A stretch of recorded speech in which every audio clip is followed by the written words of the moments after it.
বিশ্বাস করো, কারুর না কিচ্ছু যায় আসে না তুমি কেমন আছো সেটা নিয়ে।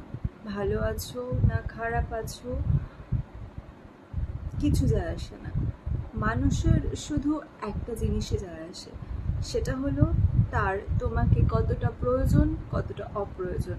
প্রয়োজন হলে তার কাছে তুমি খুব ভালো, আর যদি প্রয়োজন না থাকে বা প্রয়োজন ফুরিয়ে যায় তাহলে তোমার আর তার কাছে কোনো মূল্য নেই। ভালো খারাপ তো ছেড়েই দাও, সেটা অনেক দূরের কথা।